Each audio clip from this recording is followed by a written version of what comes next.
شیخ محترم نے جو خطبہ ارشاد فرمایا ہے انتہائی بلیغ اور مؤثر خطبہ تھا.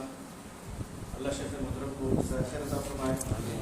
اور ہم سب سے پہلے اللہ رب العزت کا شکر ادا کرتے ہیں اور اس کے بعد شیخ محترم کا آپ کے ساتھ آئے ہوئے ہمارے گرامی کا اور آپ تمام حضرات کا. یقیناً آج کا دن ہمارے لیے بہت ہی مسرت و شادمانی کا دن ہے کہ اللہ رب العزت نے ہمیں یہ موقع عطا فرمایا کہ ہم نے شیخ محترم کا خطبہ سنا اور ان کی ابتدا میں ہم نے نماز ادا کی.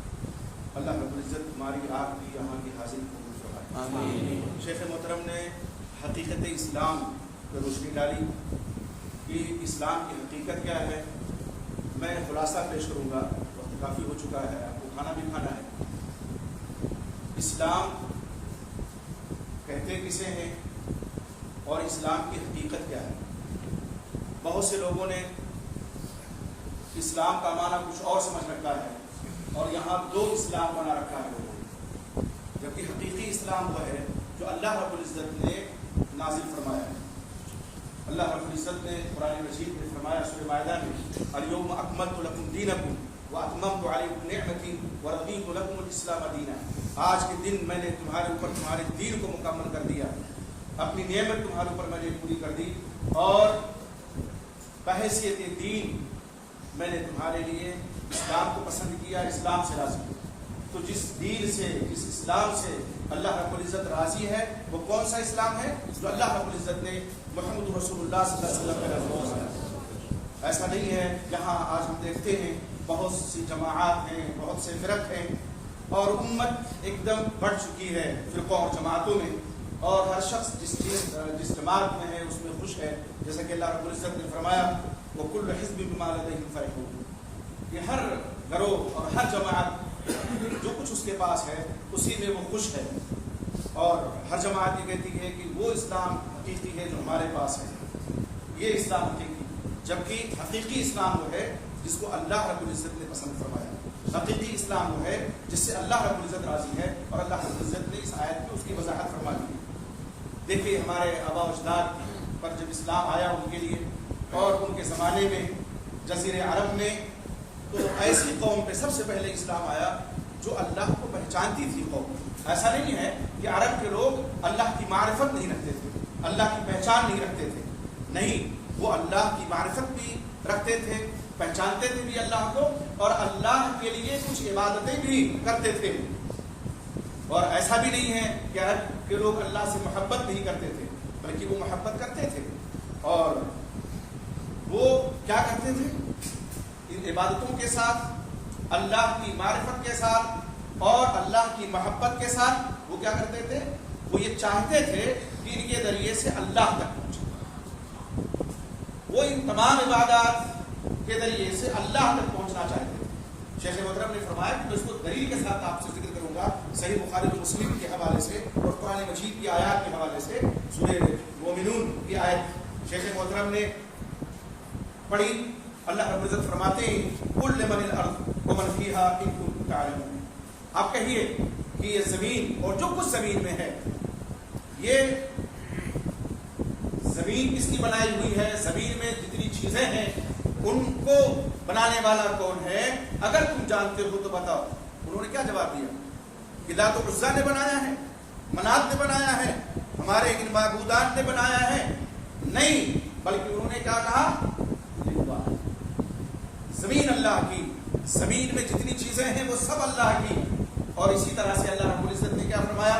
قُلْ مَنْ رَبُّ السَّمَاوَاتِ السَّبْعِ وَرَبُّ الْعَرْشِ الْعَظِيمِ. آپ اسے کہیے کہ ساتوں آسمانوں کا رب کون ہے, عرش عظیم کا رب کون ہے؟ سَيَقُولُونَ, ضرور کہیں گے کہ اللہ. قُلْ أَفَلَا تَتَّقُونَ, کہیے کیا تم ڈرتے نہیں اللہ سے؟ تو دیکھیے وہ اللہ کو رب مانتے تھے, اللہ کو خالق مانتے تھے, اور قرآن میں اللہ نے فرمایا ان کے عقیدے کی نشاندہی کرتے ہوئے قُلْ مَن بِيَدِهِ مَلَكُوتُ كُلِّ شَيْءٍ. آپ کہیے کہ ہر چیز کی بادشاہ کس کے ہاتھ میں ہے؟ کون ہے جو غالب ہے جس پر غلبہ نہیں پایا جا سکتا؟ اگر تم جانتے ہو تو یہ ضرور کہیں گے کہ اللہ. اللہ فرماتے ہیں فَأَنَّا تُسْحَرُونَ, کہاں تم بھٹکے ہوئے ہو سیدزادہ. آپ دیکھیں ان آیات کی تفسیر میں ائمہ مفسرین مفسرین کیا کہتے ہیں، امام المفسرین کیا کہتے ہیں، علامہ ابن کثیر رحمۃ اللہ علیہ، علامہ قرطبی رحمۃ اللہ علیہ، علامہ طبری رحمۃ اللہ علیہ۔ علامہ طبری فرماتے ہیں، امام طبری کہ یہ مشرک یہ کہتے تھے کہ ہر چیز کی بادشاہت اور ہر چیز پر قدرت، تمام چیزوں پر قدرت اللہ ہی رب العزت کو حاصل ہے اور اللہ ہی کے لیے ہے۔ علامہ قرطبی کہتے ہیں اللہ کے بندو سنو، کیا کہتے ہیں وہ کہ وہ یہ عقیدہ رکھتے تھے کہ اللہ خالق ہے اور یہ مخلوق بھی اللہ ہی کی ہے۔ ابن کثیر رحمۃ اللہ علیہ نے اس کی تفسیر میں فرمایا، یہ بھی سننے کے لائق ہے کہ اللہ تعالیٰ نے مشرکین پہ دلیل قائم کی، ان کے اوپر ان کے اعتراف کو دلیل بنایا۔ اللہ رب العزت نے جو اعتراف کرتے ہیں کہ اللہ خالق ہے، اللہ کی رازق ہے اور اللہ مدبر ہے، یہ دلیل اللہ نے ان کے خلاف بنائی۔ اللہ رب العزت نے توحید ربوبیت جو ان کے اندر تھی اور ربوبیت کا وہ اقرار کرتے تھے، اللہ نے اس کو دلیل کے طور پر پیش کیا کہ جب رب اللہ ہے، خالق اللہ ہے، رازق اللہ ہے، تو اللہ ہی اللہ وحدہ لا شریک لہ کو جانتے ہیں۔ آپ نے فرمایا کہ دیکھیے قریش کے لوگ کتنی عبادتیں کرتے تھے، عبادت کو کرتے تھے، لیکن اس عبادت میں کرتے کیا تھے؟ اس کا ذکر صحیح بخاری کے حوالے سے اور صحیح مسلم کے حوالے سے شیخ محترم نے بیان کیا۔ صحیح بخاری کی حدیث ہے، حضرت ابن عمر رضی اللہ تعالیٰ عنہ بھی حدیث ہے کہ یہ بتانے کے لیے کہ جو عبادت وہ کرتے تھے، بعض عبادتیں ان کی خالص اللہ ہی کے لیے ہوتی تھی، بعض عبادتیں، لیکن پھر بھی اللہ نے ان کو مشرک کہا۔ حضرت عمر فاروق رضی اللہ تعالیٰ عنہ اللہ کے نبی محمد رسول اللہ صلی اللہ علیہ وسلم میں آتے ہیں اور کہتے ہیں کہ یہ غور کرنے کی چیز ہے کہ اللہ کے رسول كنت نظرت في الجاہلیہ انا اعتکف لیلۃ فی المسجد الحرام، میں نے جاہلیت کے زمانے میں جب کفر کا دور تھا، کفر کا زمانہ تھا، جاہلیت کا زمانہ تھا، اس زمانے میں میں نے نظر مانی تھی کہ مسجد حرام میں اعتکاف بیٹھوں گا، اعتکاف کروں گا۔ آپ صلی اللہ علیہ وسلم نے کیا فرمایا؟ ظاہر ہے یہ معلوم تھا کہ اعتکاف وہ اللہ ہی کے لیے انہوں نے نظر مانی تھی، تبھی آپ نے فرمایا اوف بنظری، اپنی نظر پوری کرو۔ دیکھیے جاہلیت میں تھے، کفر کی حالت میں تھے، لیکن اعتکاف کی نظر انہوں نے کس کے لیے کی تھی؟ اللہ کے لیے کی تھی۔ اور اگر نہ تو عزا کے لیے کی ہوتی، منات کے لیے کی ہوتی، بلکہ تو اللہ کے فیصلے کیا فرماتے پھر بھی پوری کرو؟ نہیں، مطلب یہ ہے کہ دور جاہلیت میں ہوتے ہوئے بھی اور زمانے کفر میں بھی ہوتے ہوئے بھی بعض عبادتیں مشرکین صرف اللہ کے لیے کرتے ہیں۔ تو غور کرنے کی بات ہے کہ اب اس کے بعد قریش میں یہ درشتی کہاں سے آئی اور کیسے آخر میں وہ بدلے اور پھر کس طرح سے ان کے اندر شرک داخل ہوا۔ وہ آپ دیکھیں تلبیہ وہ پکارتے تھے، تو تلبیہ میں بھی کیا کرتے تھے؟ وہ کہتے تھے کہ لبیک اللہم لبیک لبیک لا شریک لک، اتنا کہتے تھے لا شریک لک۔ آپ صلی اللہ علیہ وسلم نے سنا، بہت بلند آواز سے آپ نے فرمایا ویلکم یعنی بس رک جاؤ یہیں پہ، رک جاؤ یہیں پہ، کافی ہے اتنا، لیکن وہ ملا دیتے تھے۔ اور لیکن اس کے باوجود یہ ان کے اندر عقیدہ تھا کہ کہتے تھے لبیک لا شریک لک الا شریک هو لک، اس کی نسبت اللہ کی طرف کرتے تھے، اور جس کے وہ مالک ہے تم بھی اس کا مالک ہے، اس طرح سے ان کا عقیدہ تھا۔ اللہ رب العزت نے کیا اس عقیدے کو ان کو قبول کرتے ہوئے مومن کہا؟ نہیں، اس عقیدے کے باوجود مشرک تھے۔ بات کیا تھی؟ بات صرف یہ تھی کہ ان کے یہاں اللہ الوہیت میں مشرک کرتے تھے، اللہ سے محبت کے دعوے دار بھی تھے۔ قرآن میں اللہ نے فرمایا وَمِنَ النَّاسِ مَن يَتَّخِذُ مِن دُونِ اللَّهِ أَندَادًا يُحِبُّونَهُمْ كَحُبِّ اللَّهِ، انداز بنائے انہوں نے اللہ جیسی محبت کی، لیکن اللہ فرماتے ہیں وَالَّذِينَ آمَنُوا أَشَدُّ حُبًّا لِلَّهِ، جو مومن ہیں وہ اللہ سے کہیں زیادہ محبت کرتے ہیں اور شدید محبت کرتے ہیں۔ یہ ہے توحید خالص، وہ اللہ کی محبت میں دوسروں کو شریک ٹھہرا لیتے تھے، اور یہاں کیا ہے کہ نہیں، اللہ سے سب سے زیادہ محبت کی جائے، تو اب سوال کیا ہے؟ مشرکین اعتراف کرتے تھے ان تمام چیزوں کا، اللہ کی محبت کا بھی اعتراف، اللہ کی عبادت کا بھی اعتراف، سب کچھ کرتے تھے اللہ کے نبی محمد رسول اللہ صلی اللہ علیہ وسلم کی ہدایت کے لیے مبعوث کیے گئے۔ شرک کہاں ہے؟ وہ شرک کیسے کرتے تھے؟ ان تمام اعمال و افعال کے ذریعے سے وہ چاہتے تھے کہ اللہ تک پہنچ جائے۔ تو کیا کیا انہوں نے؟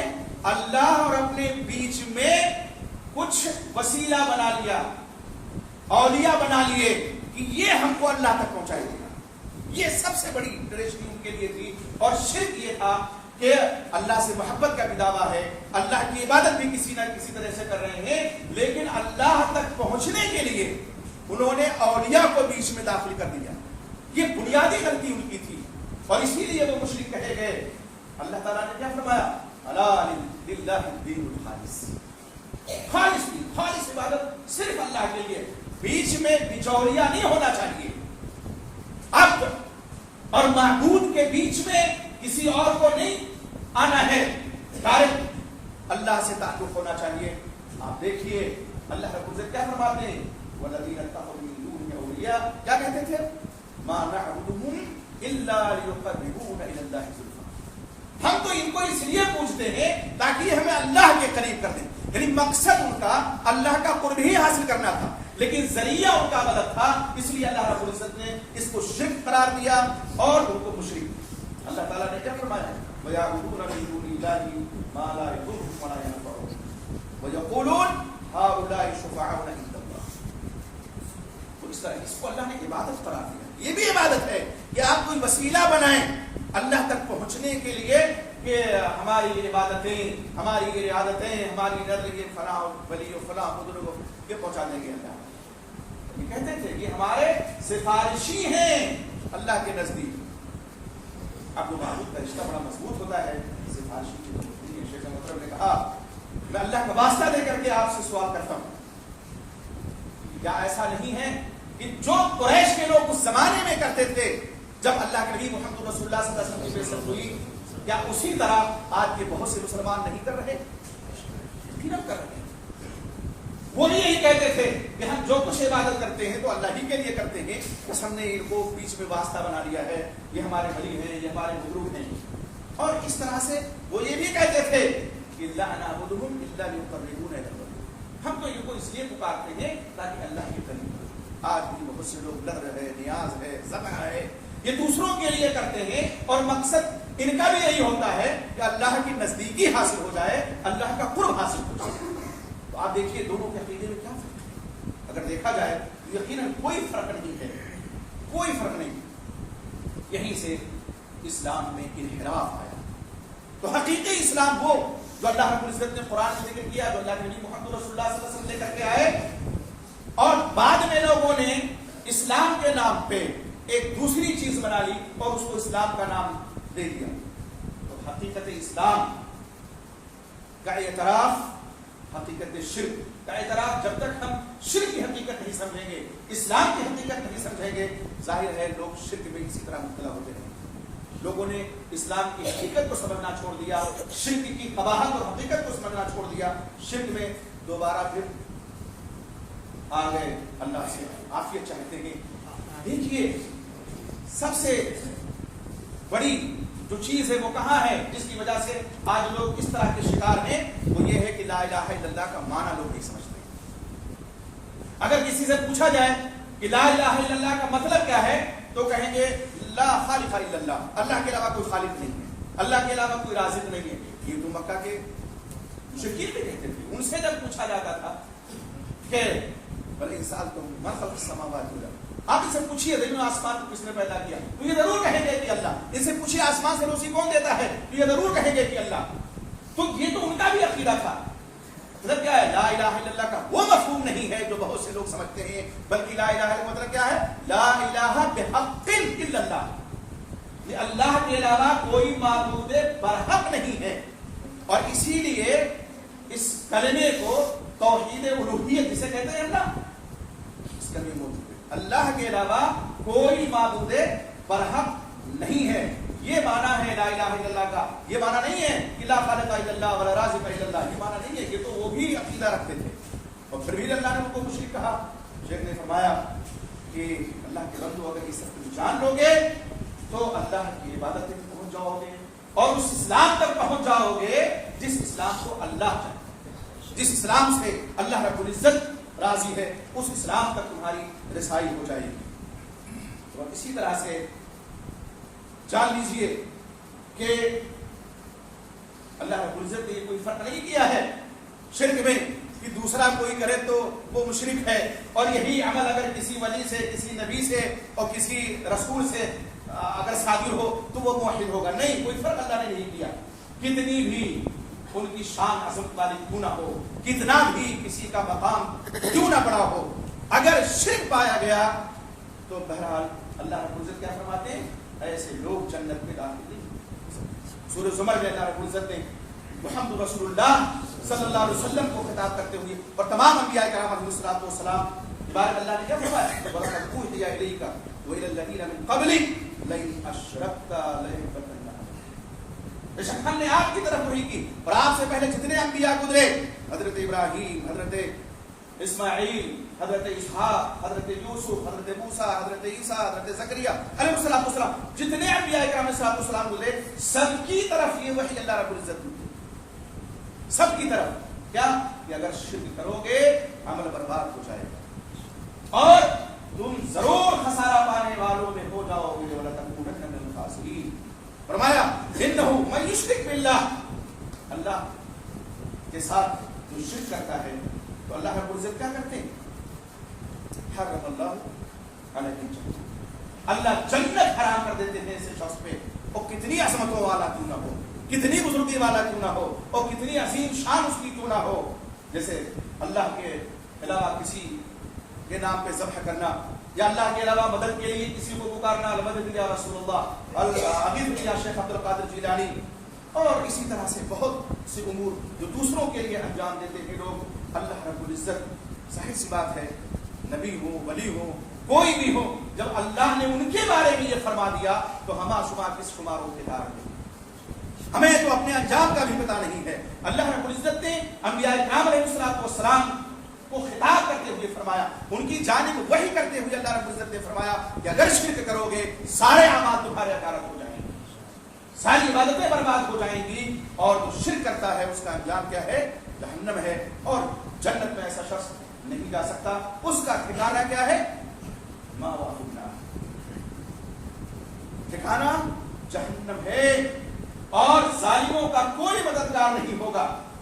اللہ رب العزت نے محمد رسول اللہ صلی اللہ علیہ وسلم کو آپ کو فرمایا، آپ عظمتوں والے ہیں، رفعتوں والے ہیں، اور یقیناً آپ کی شان کے آگے اور کسی کی شان نہیں ہے.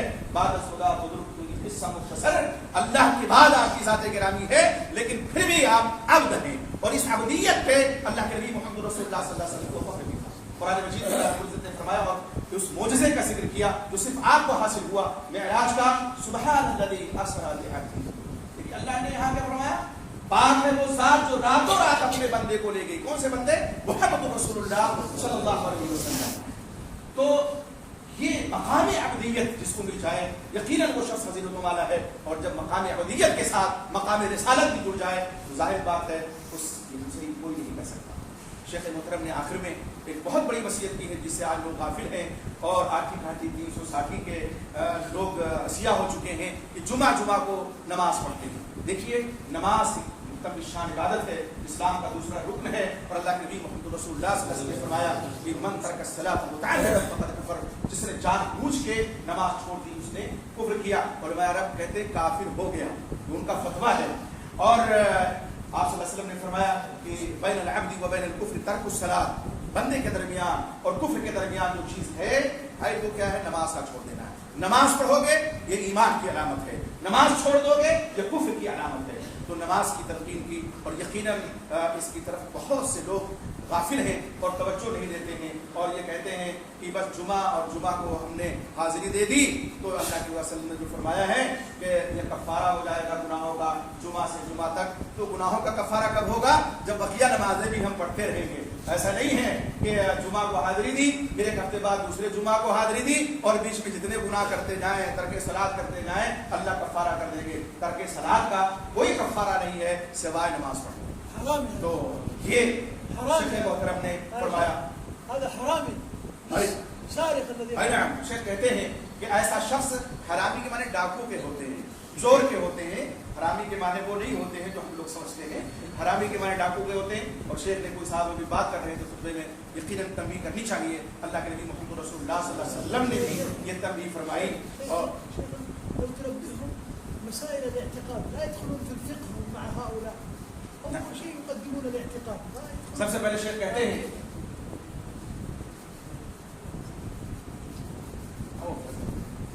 شیخ کہہ رہے ہیں کہ سب سے بڑی چیز جو ہے اہم چیز وہ اعتقاد ہے, عقیدہ ہے. عقیدے کی اصلاح ہونی چاہیے. اور اسی طرح شیخ نے کے دوران خطبہ یہ بھی کہا تھا کہ ہم اس لیے نہیں آئے کہ آپ زور سے آمین کہیں رفع دین کہیں, نہیں, عقیدے کے سدھار کے لیے ہماری کوشش ہے. تو عقیدہ جب آپ سدھار لے جائیں گے اعمال انشاءاللہ خود بخود سدھر جائیں گے. اللہ سے دعا کیجیے کہ اللہ رب العزت شیخ محترم اور آپ کے ساتھ جو ہمارے بھائی آئے ہوئے ہیں اللہ کی کاوشوں کو کوششوں کو قبول فرمائے. اللہ رب العزت ان تمام لوگوں کی کوششوں کا آپ سے قبول فرمائے. انہوں نے اس میں تعاون کیا ہے اور یہ اللہ کا گھر ہے اور جو مدد کی ہے اللہ رب العزت ان کو جنت میں اسی طرح سے عطا فرمائے, اس سے مدد فرمائے. اللہ رب العزت ہم اور آپ جو یہاں حاضر ہوئے ہیں اور شیخ کا خطبہ سنا ہے ہماری اس حاضری کو آپ دکھا دیں.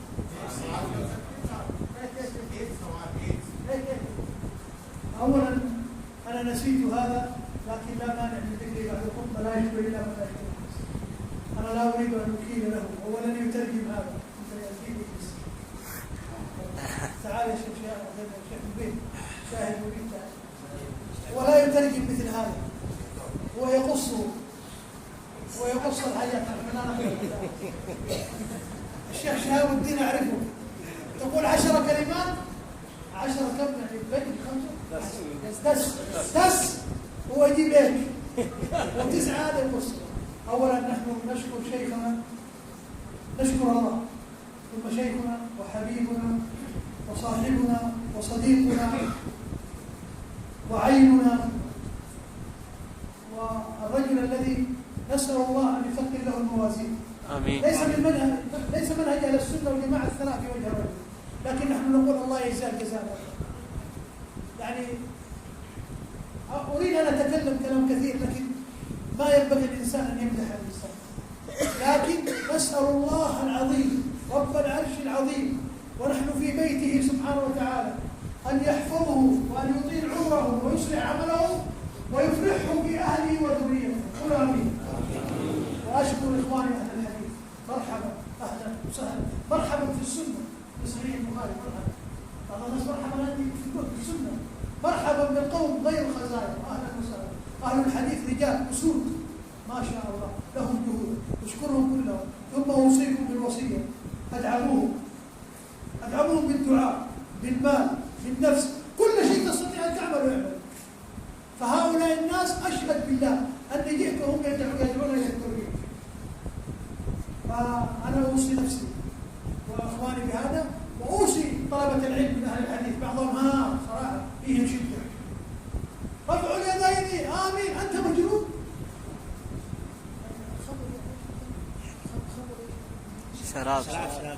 شراب